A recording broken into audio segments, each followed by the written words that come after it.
A palavra de Deus nos diz, no livro do profeta Jeremias, no capítulo 17, eu vou ler dos versículos 5 a 10, a Bíblia diz o seguinte: assim diz o Senhor, maldito o homem que confia no homem, faz da carne mortal o seu braço e aparta o seu coração do Senhor, porque será como arbusto solitário no deserto, e não verá quando vier o bem. Antes, morará nos lugares secos do deserto, na terra salgada e inabitável.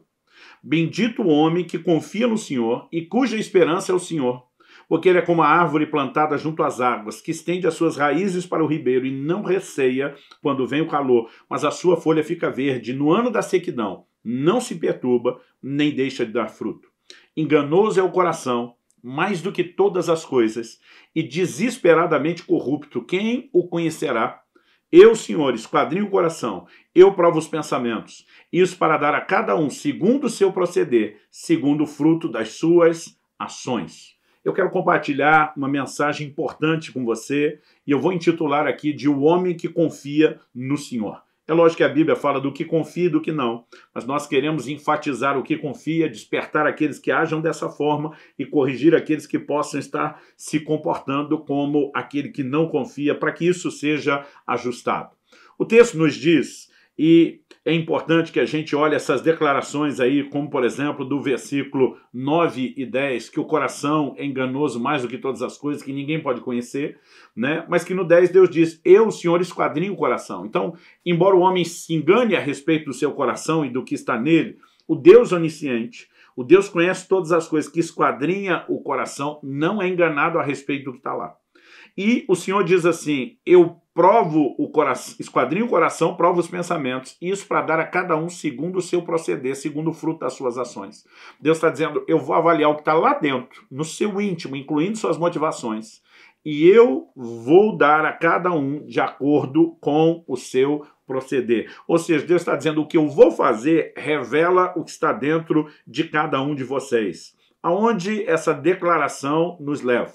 Né? Que se o homem confia no Senhor ou não, ele pode descobrir isso não apenas porque ele enxerga ou não isso no seu coração, que pode ser enganoso, ou pelo menos a forma dele examinar, mas ele verá o resultado disso nas circunstâncias.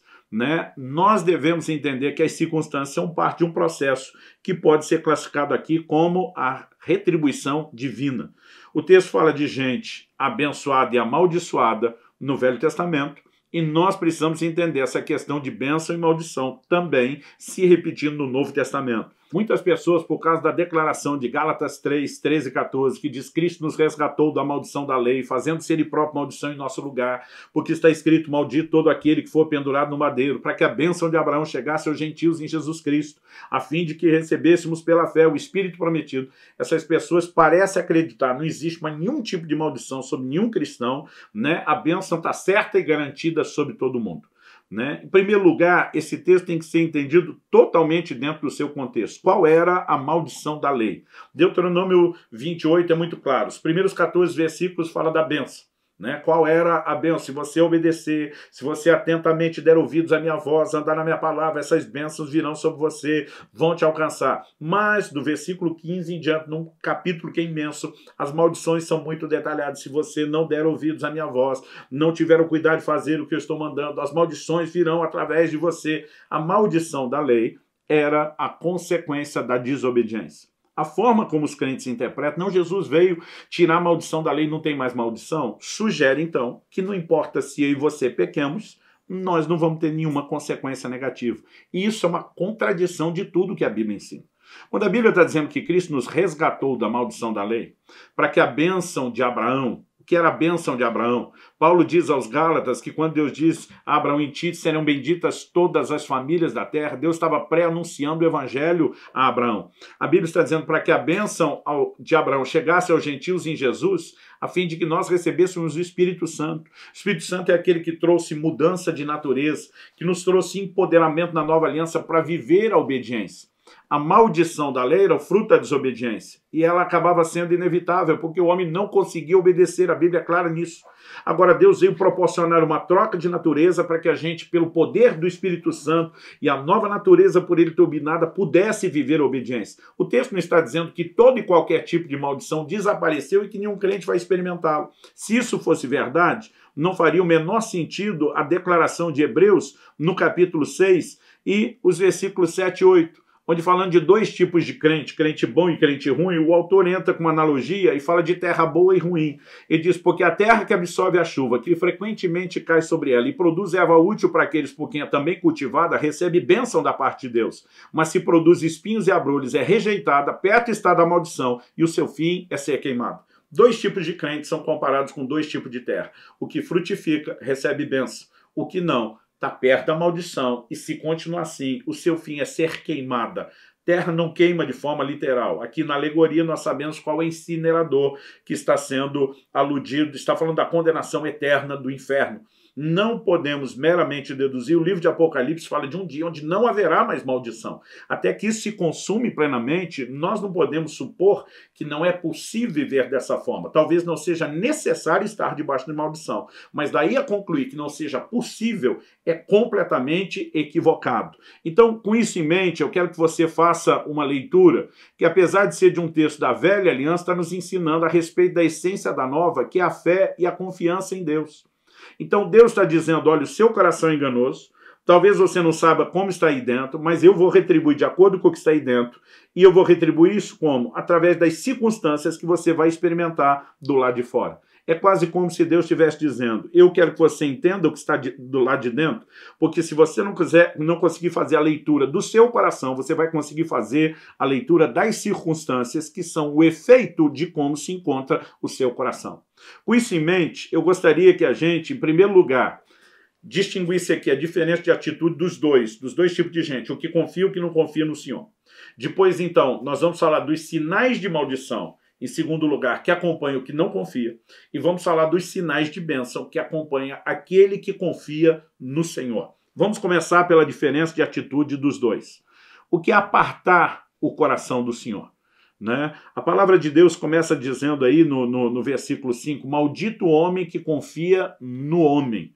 Eu já vi pessoas que muitas vezes para alegar desconfiança em outros e do versículo bíblico, não, maldito o homem confia no homem, como se não pudesse haver confiança em ninguém. Eu fico tentando imaginar como alguém vive um matrimônio com essa mentalidade, não posso confiar em você, tem que desconfiar o tempo todo, senão eu sou maldito. Não é isso que Deus está dizendo. Deus não está falando sobre não ter confiança nas pessoas. Deus está falando de um nível de confiança no homem, onde se faz da carne mortal o braço e o coração se aparta de Deus. Aqui é uma substituição, é escolher confiar no homem e, por meio dessa escolha, rejeitar confiar no Senhor. Então, o texto não está dizendo que é errado confiar em alguém, nem que é errado aceitar a ajuda de alguém, mas o que o texto está condenando é a troca, é quando nós confiamos em alguém em detrimento da confiança no Senhor. E acredito que é um texto que exemplifica muito bem essa troca errada. Segundo o livro de Crônicas, capítulo 16, versículo 7, diz o seguinte, naquele tempo veio Ananias a Asa, rei de Judá, e lhe disse, porquanto confiaste no rei da Síria, e não confiaste no Senhor teu Deus, o exército do rei da Síria escapou das tuas mãos. Acaso não foram os etíopes e os líbios grande exército, com muitíssimos carros e cavaleiros? Porém, tendo tu confiado no Senhor, ele os entregou nas suas mãos. Porque quanto ao Senhor, seus olhos passam por toda a terra para mostrar-se forte para com aqueles cujo coração é totalmente dele. Nisto procedestes loucamente em confiar no rei da Síria em vez de no Senhor. Por isso, desde agora, haverá guerras contra ti. Quando você olha o contexto, né, a palavra de Deus diz que no reinado de Asa, que era rei de Judá, Baasa, rei de Israel, subiu e se levantou contra ele. A Bíblia diz que Asa tomou a prata, o ouro, dos tesouros da casa do Senhor, daquilo que pertencia ao Senhor. Enviou servos a Ben-Hadad, rei da Síria, e tenta fazer uma aliança para que ele pudesse defendê-lo. Nessa hora o profeta vem e diz, olha, lá atrás, quando a multidão de etíopes e líbios vieram contra você, e você confiou no Senhor, ele entregou eles nas suas mãos. Ele honrou você, ele fez algo extraordinário. Mas agora, em vez de confiar no Senhor, você usa os tesouros do Senhor para fazer uma aliança com um cara que daqui a pouco vai estar em guerra com você. E diz, pela sua atitude, você acabou de perder o direito de vencer o inimigo com o qual você se aliou. E daqui para frente haverá guerras contra você. Qual foi o problema do rei Asa? O problema não era mera e simplesmente uma aliança, o que ao longo da Bíblia você verá as pessoas fazer. Era fazer isso em detrimento do Senhor. Era fazer isso em detrimento de uma direção de Deus. É uma substituição. Agora, quando a Bíblia fala a respeito do homem que confia no Senhor, nós também precisamos fazer a leitura correta desse texto. Em Jeremias 17, dessa vez no versículo 7, a Bíblia diz: bendito o homem que confia no Senhor e cuja esperança é o Senhor. A Bíblia está falando de alguém que coloca a sua esperança em Deus. Não significa que essa pessoa não possa ser ajudada por outros, até porque Deus usa pessoas para abençoar. Mas a esperança dele está no Senhor. A esperança dele não está em pessoas. A esperança está no Senhor. Então, é você ter aquele nível de convicção, é saber que mesmo que Deus use um homem para ajudar, isso será o resultado daquela orquestração divina por trás. Quando nós olhamos para a palavra de Deus, nós vemos exemplos como esse. Por exemplo, a Bíblia fala do rei Assuero, quando você lê o livro de Esther, de uma noite que ele não consegue dormir, e justamente naquela noite, pela insônia, tentando se entreter, o rei acaba casualmente pegando uma das crônicas do reino e ele descobre que devia uma recompensa a Mardoqueu. No dia seguinte, ele vai consultar Naamã, que é quem está tentando destruir Mardoqueu, e pergunta o que se deve fazer ao homem que agradou o rei, porque descobriu que o cara não teve recompensa nenhuma. Naamã, achando que era com ele, manda exaltar o camarada, né, pensando que se tratava dele. E daqui a pouco o rei mandou ele fazer isso em relação ao cara que ele queria destruir, que era Mardoqueu. O homem não suportou ter que honrar o inimigo daquela forma e foi ele, Naamã, que acabou, na verdade, se matando. Nós podemos reconhecer que muitas vezes Deus vai usar pessoas, mas é conseguir olhar e dizer, minha esperança está em Deus. Deus orquestrou, Deus fez isso através de alguém, mas não se trata de confiar na pessoa em detrimento de confiar no Senhor. Eu me lembro de uma ocasião que Deus me mandou fazer uma viagem. Eu coloquei minha esposa, meu filho, né? Na época só tinha o Israel, minha filha Alice ainda não tinha nascido, ele era muito criança. Coloquei todo mundo para dentro do carro e eu falei, Deus, talvez a gasolina dê para chegar, mas eu não tenho dinheiro para todos os pedágios. Mas se o Senhor está me mandando sair fazer essa viagem, eu vou fazer ela agora. Eu vou fazer que nem Pedro, né? Por causa da tua palavra, eu estou lançando as redes. E eu falei para Deus, mas se o Senhor está falando comigo, o Senhor use quem o Senhor quiser. Eu não vou pedir ajuda para ninguém, eu não vou pedir dinheiro para ninguém. Eu acredito que eu tenho que te obedecer e eu vou fazer isso. Mas se o Senhor quer resolver o meu problema de conseguir chegar, faça do seu jeito, da sua maneira. Eu entrei naquele carro, né, fui conseguindo pagar todos os pedágios. Quando chegou o último pedágio, eu lembro quando eu vi o valor da placa anunciando, né, eu e minha esposa fizemos as contas, só tinha R$2. Ela falou, como vai ser? Eu falei, não sei, nós não conseguimos passar faltando R$2, não tem negócio. Né? E eu lembro assim, começou uma chuva, a chuva foi ficando forte, depois virou uma chuva de granizo, e eu lembro que eu estava assim, 200, 300 metros do pedágio, eu tive que encostar, porque a maioria dos carros encostaram, a chuva de granizo estava tão forte, né, que era muito arriscado continuar carro em movimento e talvez ter o para-brisa quebrado. Todo mundo encostou, eu falei para minha esposa, eu falei, é nossa deixa, vamos encostar também. Fomos para o acostamento, ligamos o pisca-alerta. Nesse inteirinho estou dizendo, revira as bolsas, revira o carro, talvez tenha moeda caída em algum lugar. Né? Nós procuramos, nada. Continuava faltando aqueles R$2. Ela falou, o que faremos? Falei, nós não vamos fazer nada. Nós viemos até onde dava para vir. Agora nós vamos esperar o que é que Deus vai fazer. Vamos ficar apenas louvando e agradecendo o Senhor. De repente, né, eu levei um susto com a pessoa batendo com força no vidro do carro, a ponto de eu perceber o barulho, porque estava aquela chuva de pedra em toda a lataria do carro, nos vidros. Eu olho, tem um camarada do meu lado segurando uma pilha enorme, grossa de jornal na cabeça para se proteger daquela chuva de pedra. Ele batendo ali, eu abri o vidro um pouquinho só para tentar entender o que era, porque se abrisse e entrar e encher pedra de gelo dentro do carro. E esse camarada diz assim, faltou dinheiro para pagar o pedágio? Eu pensei, como é que ele sabe disso? Todo mundo está parado aqui por causa do granizo. Ele não sabe que eu, no meio de todo mundo, tenho. Né? Eu, ao mesmo tempo, estava orando por aquilo, eu falei, sim. Ele pega, naquela hora, me estende exatamente os R$2 que faltavam. Eu pego da mão dele, ele simplesmente sai correndo. Eu não sei se era um funcionário do pedágio, o que era, né? Se era alguém que tinha parado lá, Mas eu fiquei olhando aquilo para o dinheiro, a minha esposa também, a gente se olhava, ela dizia, está acontecendo isso mesmo? Eu falei, sim, amor, do jeito que a gente acreditou, né? E eu lembro que nós fomos e passamos o pedágio. Agora, já houve momentos de simplesmente pedir ajuda a alguém, sabe? Eu não estou dizendo que de forma alguma a gente não possa ter esse contexto de ter ajuda e nem confiar nos outros, mas é não trocar. E algo que eu tenho aprendido ao longo da caminhada é que nós precisamos fazer do Senhor a nossa esperança. A palavra de Deus declara em Isaías 64, no versículo 4, e isso precisa ser algo que encha o meu e o seu coração. A palavra de Deus diz o seguinte: porque desde a antiguidade não se ouviu, nem com os ouvidos se percebeu, nem com os olhos se viu Deus além de ti, que trabalha para aquele que nele espera. Quando a Bíblia fala daquele que confia no Senhor, né, que faz do Senhor a sua esperança, a Bíblia está falando de alguém que espera no Senhor. E a mesma Bíblia está dizendo que desde a antiguidade não se ouviu, nem com os ouvidos se percebeu, nem com os olhos se viu, um Deus além do nosso, que trabalha para aquele que nele espera. Ou seja, quando eu e você confiamos no Senhor, né, Deus trabalha em nosso favor. Né? Isso é algo que nós não podemos deixar de levar em conta. Isso é algo que nós não podemos, em hipótese alguma, deixar de entender, acreditar e ter como premissa que conduza a nossa vida.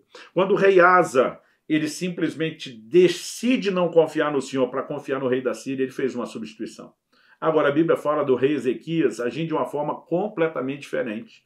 Quando Senaqueribe vem contra ele, né, e faz discursos e ameaças, o posicionamento de Ezequias é o seguinte: ele faz uma declaração assim, sede fortes, eu vou ler 2 Crônicas 32, 7, 8. Ele fala para o povo na porta da cidade: sede fortes e corajosos, não temais nem vos assusteis por causa do rei da Síria, nem por causa de toda a multidão que está com ele. E diz, porque há um conosco maior do que o que está com ele. Com ele está o braço da carne. Em outras palavras, tem muita gente naquele exército, sim, mas ele está sendo ajudado pelos homens. E diz, conosco o Senhor nosso Deus, para nos ajudar e para guerrear nossas guerras. A Bíblia diz, o povo cobrou ânimo com as palavras de Ezequias, rei de Judá. Ele, junto com Isaías, estende a carta de ameaça de Senaqueribe no templo do Senhor. E diz, olha, Senhor, para essas ameaças. Ele está dizendo, nós confiamos no Senhor, nós cremos no Senhor. A Bíblia diz, naquela noite, o Senhor enviou um anjo, um só, no arraial do inimigo, né? E que derrubou mais de 180 mil do exército inimigo. Sabe, nós precisamos entender o poder do que é confiar no Senhor e fazer do Senhor a nossa esperança, mas ao mesmo tempo precisamos entender o impacto e o efeito negativo de não confiarmos no Senhor, né? Nos apartando o coração do Senhor para fazer da carne o nosso braço. Esse é um grande erro. Agora, depois de falar da diferença dos dois, do que confia e do que não confia no Senhor, vamos avaliar os sinais que evidenciam se há ou não confiança. Primeiro, os sinais da maldição na vida do que não confia, e depois vamos ver os sinais da bênção na vida daquele que confia. Então, voltando ao texto de Jeremias, capítulo 17, quando a Bíblia fala a respeito do homem que confia no homem, faz da carne mortal seu braço, aparte seu coração do Senhor, o versículo 6 de Jeremias 17 diz, porque será como arbusto solitário no deserto. Não verá quando vier o bem, antes morará nos lugares secos do deserto, na terra salgada e inabitável. Então vamos fazer aqui uma divisão. Primeiro lugar, será um arbusto solitário no deserto. Segundo lugar, não verá quando vier o bem. Terceiro lugar, morará nos lugares secos do deserto, em terra salgada e inabitável. Vamos olhar cada um desses detalhes. Arbusto solitário no deserto. O senso de solidão, de estar desamparado, sozinho, abandonado, pertence a quem não confia no Senhor. Porque o que confia, ele sabe que não será desamparado por Deus. No Salmo 27:10, Davi diz, ainda que meu pai e minha mãe me desamparem, o Senhor me acolherá. Isaías 49, né, nos traz uma mensagem tremenda a respeito do compromisso de Deus conosco, do seu amor conosco, a ponto de jamais nos abandonar. E Deus, para falar disso, usa a figura da mãe. Ele diz assim, verso 14, mas Sião diz, o Senhor me desamparou, o Senhor se esqueceu de mim. Na sequência, vem a pergunta de Deus, verso 15. Acaso pode uma mulher esquecer-se do filho que ainda mama, de sorte que não se compadeça do filho do seu ventre?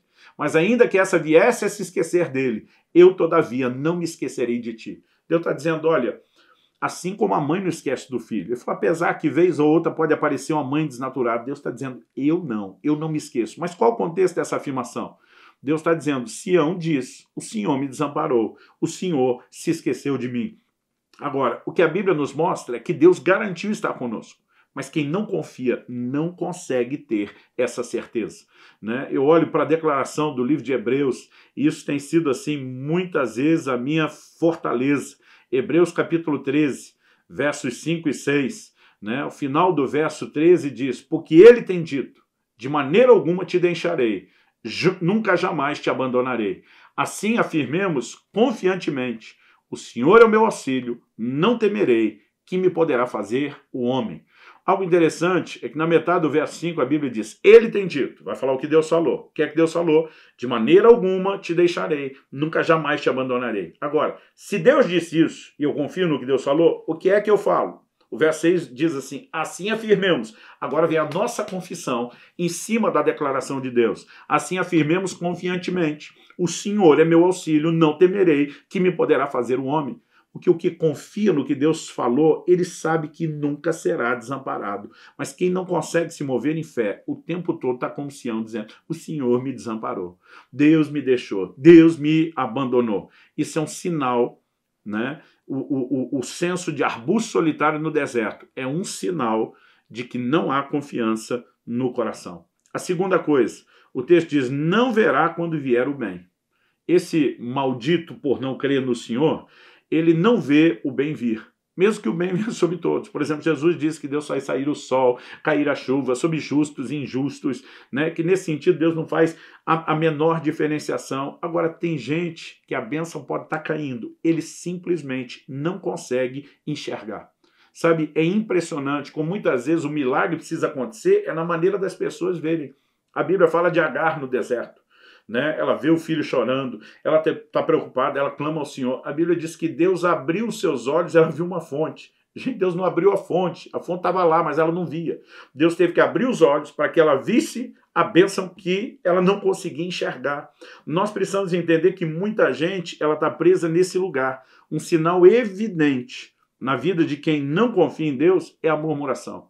O tempo todo ele reclama, tudo parece ruim, até mesmo quando coisas boas acontecem. Diferente de quem confia, que está louvando mesmo quando tudo está ruim, né? Porque tudo é uma questão de ótica e perspectiva. Onde não existe confiança, as pessoas não conseguem ver o bem. Quando você olha para aquela geração que saiu do Egito, e Deus o tempo todo fala que eles não entraram na terra prometida por causa da incredulidade. Como se expressava a incredulidade deles? Deus os tira com mão forte, né, com sinais, prodígios e milagres no Egito. Daqui a pouco esse povo está dizendo, não, mas o faraó está vindo atrás da gente, vai nos matar. Deus nos tirou de lá para a gente morrer pela mão dos egípcios depois. Que sentido faz Deus ter feito tudo aquilo para depois aparentemente abandoná-los? Aí Deus vem com livramento, intervém, os egípcios não matam eles coisa nenhuma, mas daqui a pouco eles estão dizendo, Deus, estão dizendo contra Deus. Não, Deus nos tirou do Egito para nos matar, não pela mão dos egípcios, mas para nos matar de fome. Aí Deus envia o maná e diz que é nada, estou com vocês, vou cuidar de vocês. Chega em Refidim, eles mudam o discurso. Não, Deus nos tirou do Egito, não foi para matar pela mão dos egípcios, nem de fome, mas de sede. Deus saía a água da rocha e diz que é nada, eu estou com vocês. Mas quando chega no limiar da terra prometida, Deus nos tirou do Egito para nos fazer morrer pela mão dos amorreus, dos cananeus. Ou seja, não importa o que Deus fizesse, ele estava o tempo todo murmurando, a ponto do Novo Testamento nos desafiar a não murmurar como eles murmuraram, porque eles são o puro exemplo da desconfiança, aquele tipo de gente que não vê vir o bem. Agora, tem gente que ou não enxerga, ou até vê no sentido de presenciar os outros, mas não desfruta. Um exemplo que para mim fala muito forte acerca disso tem em 2 Reis, capítulo 7, versículos 1 e 2. O texto diz assim, então disse Eliseu, ouvi a palavra do Senhor. Assim diz o Senhor, amanhã, a estas horas mais ou menos, dar-se-á um alqueire de flor de farinha por um ciclo e 2 de cevada por um ciclo à porta de Samaria. Eles estavam sitiados pelo inimigo, a situação estava feia, terrível, né? Eliseu se levanta e dá uma palavra de Deus. O verso 2 diz, porém o capitão, a cujo braço o rei se apoiava, respondeu ao homem de Deus, ainda que o Senhor fizesse janelas do céu, poderia suceder isso? Disse o profeta, que Eliseu dá réplica na hora: eis que tu verás com seus olhos, porém disso não comerás. Ele está dizendo, você até vai ver, mas não vai desfrutar. O verso 16 diz o seguinte, né, que alguns leprosos estavam do lado de fora, descobriram, né, que os sírios, o inimigo, abandonou, largou todo o acampamento, roupa, arma, todo mundo tinha fugido, ninguém sabia o que aconteceu. O verso 16 diz, então saiu o povo e saqueou o arraial dos sírios. Assim se vendia um alqueire de flor de farinha por 1 siclo e 2 de cevada por 1 siclo, segundo a palavra do Senhor. Mas o verso 17 diz, dera o rei a guarda da porta ao capitão, em cujo braço se apoiaram. Mas o povo atropelou na porta, e ele morreu, como falara o homem de Deus, o que falou quando o rei descer a ele. Assim se cumpriu o que falara o homem de Deus ao rei. Amanhã, a essas horas mais ou menos, vendeciam 2 alqueires de cevada por 1 siclo e 1 de flor de farinha por 1 siclo à porta de Samaria. Aquele capitão respondeu ao homem de Deus, ainda que o Senhor fizesse janelas no céu, poderia suceder isso segundo essa palavra? E disseram o profeta, eis que tu verás com os teus olhos, porém disso não comerás. E assim lhe sucedeu, porque o povo o atropelou na porta e ele morreu. Deus estava trazendo solução. Aquele camarada diz, mas nem Deus pode fazer esse tipo de coisa. Eliseu falou, você vai ver, mas é só um ver que você está errado, que Deus está certo, sem poder desfrutar. Então, quando a Bíblia diz, não verá quando vier o bem, não é apenas enxergar ou não enxergar, mas no final das contas tem a ver com desfrutar aquilo que Deus faz. E o terceiro sinal da maldição na vida de quem não confia, a Bíblia diz, morará nos lugares secos do deserto, terra salgada e inabitável. Esse é o tipo de pessoa que não tem raízes em Deus e que, portanto, se definha emocionalmente e espiritualmente.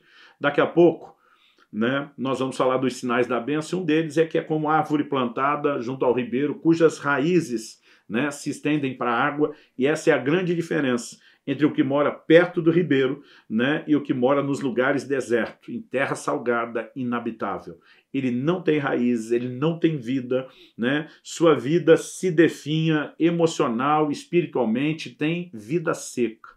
Tem pessoas que dizem, não sei dizer se eu tenho uma grande fé em Deus ou não. Eu digo, dá uma olhada à sua volta. Descubra como você está vivendo. Porque se o seu coração estiver te enganando, Deus está gritando do lado de fora, por meio das circunstâncias, para que você enxergue aonde você está e possa mudar e consertar isso. Mas vamos aqui no ponto que eu quero encorajar você a abraçar e viver, que são os sinais da bênção na vida daquele que confia em Deus. Então nós também temos aqui 3 declarações, né, que são feitas aqui a partir do livro do profeta Jeremias.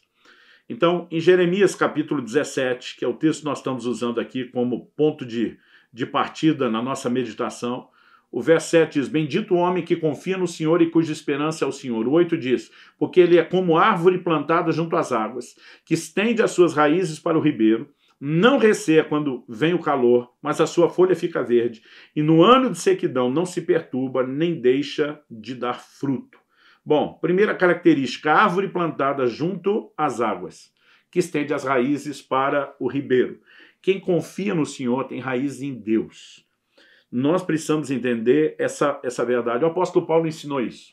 Em Filipenses, no capítulo 4, ele diz no versículo 11, eu aprendi a viver contente em toda e qualquer situação. Né? Essa capacidade de viver contente em qualquer situação não é automático na vida de um crente.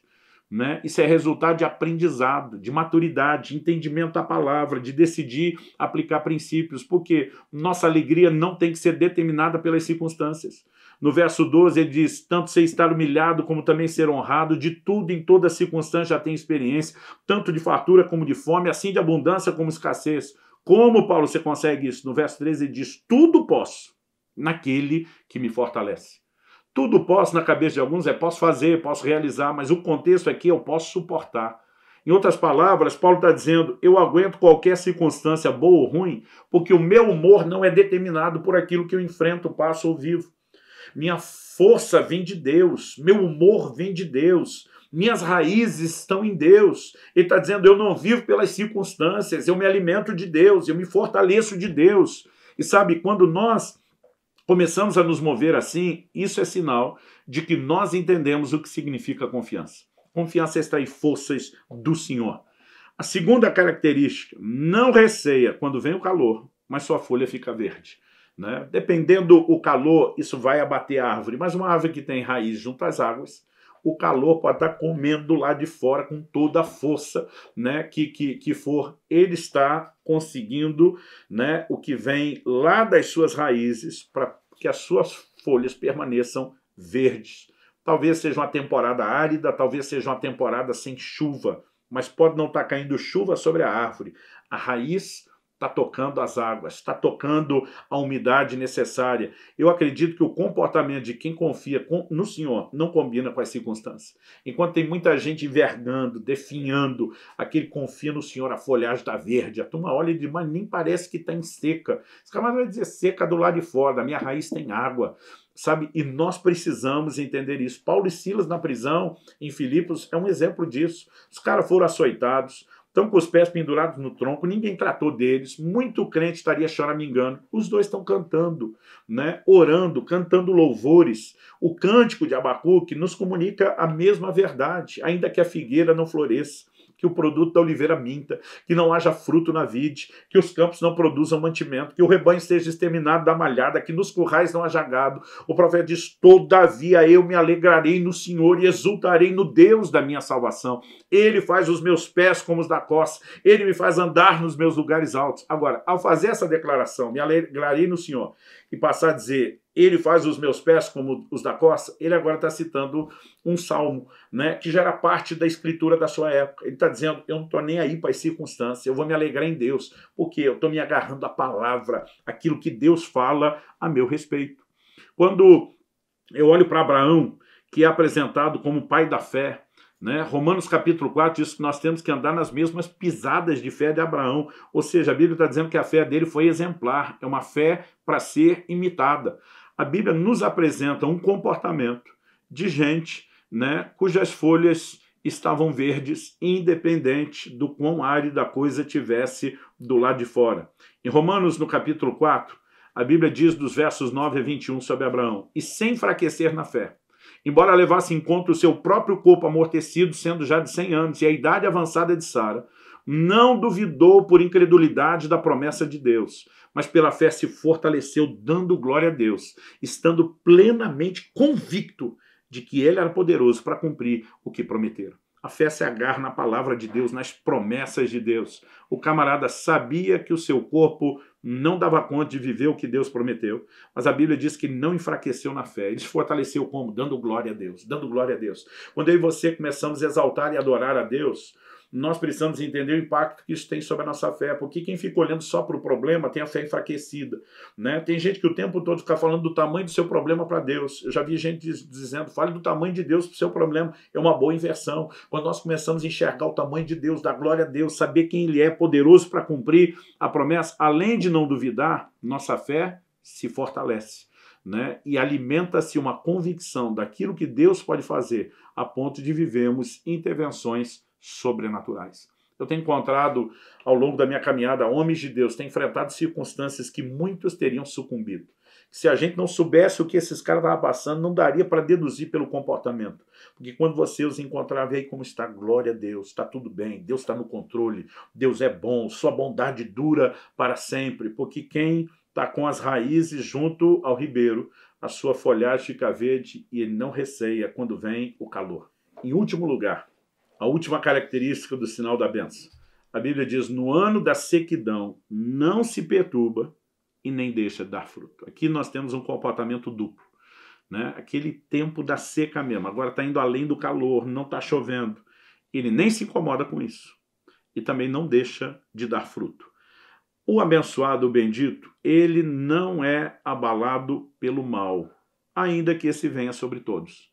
Eu gosto de dizer que o diabo também não faz acepção de pessoas, né? Nós muitas vezes deixamos de levar em conta, né, que embora Deus não faça acepção de pessoas, o inimigo também não, ele quer destruir todo mundo, né? Nós precisamos entender que existe alguns tipos de problema que vão vir sobre todo mundo. Agora, como nós reagimos é que vai fazer toda a diferença. Então, em Lucas capítulo 6, do 46 ao 49, Jesus diz, por que me chamais Senhor, Senhor, e não fazeis o que vos mando? todo aquele que vem a mim, ouve as minhas palavras e as pratica, eu vos mostrarei a quem é semelhante. É semelhante a um homem que, edificando uma casa, cavou, abriu profunda vala, lançou alicerce sobre a rocha, e vindo a enchente, arrojou-se o rio contra aquela casa e não a pôde abalar, por ter sido bem construído. Mas o que ouve e não pratica é semelhante a um homem que edificou uma casa sobre a terra, sem alicerces. Arrojando-se o rio contra ela, logo desabou, e aconteceu que foi grande a ruína daquela casa. Né? A palavra de Deus, ela usa exatamente as mesmas expressões para os dois construtores. Né? A Bíblia diz, né, que veio a enchente, as águas bateram contra a casa que foi construída na rocha, mas não puderam abalar. Quando fala da outra, sem alicerce, a Bíblia diz, veio a enchente, as águas bateram contra ela e ela caiu. Algo que eu já entendi, chuva e enchente vem sobre todo mundo, mas só cai a casa de quem não estabelece alicerces. Nós precisamos compreender essa diferenciação. Né? Tem pessoas que constroem de tal maneira, edificam de tal forma a sua vida para enfrentar qualquer tipo de adversidade e não sucumbir diante dela. No ano da sequidão, não se perturba. Ele sabe que vai enfrentar. Ele não fica esperando essa situação chegar para simplesmente desanimar, dizer, não tem jeito, dessa forma não dá. Não, não, não, não. Ele está pronto para isso. Né? Ele tem uma atitude interior dizendo, não vai me abater, não vai me derrubar. Ele não apenas não se perturba, como segue dando fruto. A Bíblia diz que Jó e a sua esposa enfrentaram as mesmas circunstâncias, viveram as mesmas perdas. Mas enquanto a mulher de Jó está dizendo, amaldiçoa seu Deus e morre, Jó vira para ela e diz, você fala como uma louca. Esse camarada diz, eu sei que o meu Redentor vive, que ele vai se levantar sobre a terra. Uma desistiu, sucumbiu diante do que enfrentou. Outra está dizendo, nada disso vai me derrubar. Bendito seja o nome do Senhor. Deus vai mudar a nossa história. Isso tem a ver com o quê? A nossa capacidade de reação. Eu gosto de dizer que alguns, eles reagem diante da resistência do vento de forma diferente. Um carro de corrida usa um aerofólio para usar a resistência do vento e ficar colado no chão, não descolar do chão. O avião usa a asa para usar a mesma resistência do vento, mas levantar voo. Diante da mesma resistência, você pode deixar que isso te mantenha grudado no chão ou que te faça levantar voo. Tudo depende da nossa atitude. E aqui a Bíblia está falando a respeito de uma atitude de confiança, né? Ou da falta dela. Então, a minha pergunta para concluirmos é, quem é você? Nessa história, quem é você? Você é o abençoado, o bendito, ou é o amaldiçoado, o maldito? Né? É só você olhar os sinais. Se pelo seu coração você acha que ele está sendo enganoso, você não está conseguindo descobrir, dá uma olhada em volta. Se você sente um arbusto solitário no deserto, que não vê quando vem o bem, que se sente morando nos lugares secos no deserto, terra salgada, inabitável, está na hora de checar o nível da sua confiança em Deus. Mas se você se sente como árvore plantada junto às águas, que está estendendo as raízes para o ribeiro, que não receia quando vem o calor, mas a folha permanece verde, que no ano da sequidão não se perturba, nem deixa de dar fruto, você tem uma grande evidência de que colocou a sua confiança no Senhor. Se você escolheu confiar no Senhor, siga dessa forma.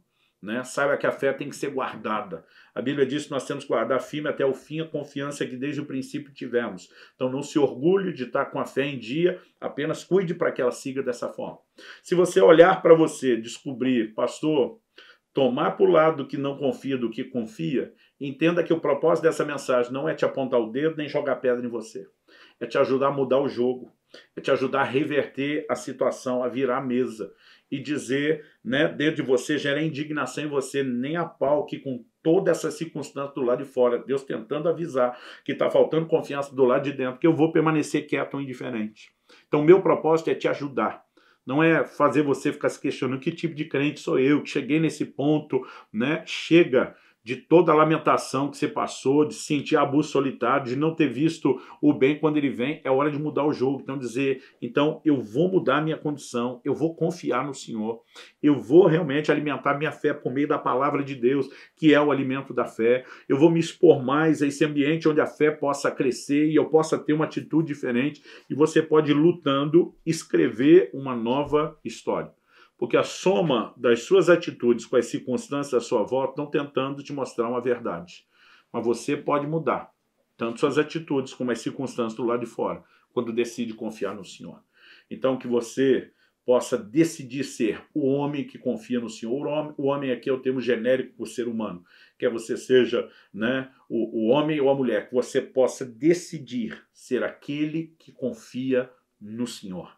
Né? Isso é tremendamente gratificante, não só pelo que nós experimentamos de Deus enquanto estamos aqui em vida, mas pela certeza do que nos aguarda lá nos céus. Né? Nós precisamos ter uma fé firme que suporte tudo aqui nessa terra, para não comprometer a herança que nos está reservada nos céus. Mas ao mesmo tempo precisamos dessa confiança não só para sobreviver, né, mas para encarar tudo o que precisamos, também vendo intervenções poderosas de Deus. Às vezes é Deus mudando as circunstâncias, às vezes Ele nos fortalecendo em meio às circunstâncias, mas é ter a mão do Senhor sobre as nossas vidas. Que o Senhor possa usar essa palavra, né, e que o Espírito Santo, de uma forma personalizada, possa expor o que talvez o coração enganoso não pôde mostrar, aonde você está, e que isso seja o fator decisivo, né, que te leve a uma decisão de como as coisas serão daqui para frente. Se já está confiando no Senhor, que confie cada vez mais. Se não, que você passe a crescer e confiar no Senhor. Que Deus te abençoe. Que o Espírito Santo use essa palavra para despertar o seu coração. E meu conselho, tão logo essa mensagem termine, tire o seu tempo de oração com Deus. Né? Muito mais do que eu fazer a minha oração por você. Eu quero que você tire o seu tempo de oração com Deus. Né? O tempo que você sentir que for necessário para que essas verdades sejam trabalhadas dentro de você.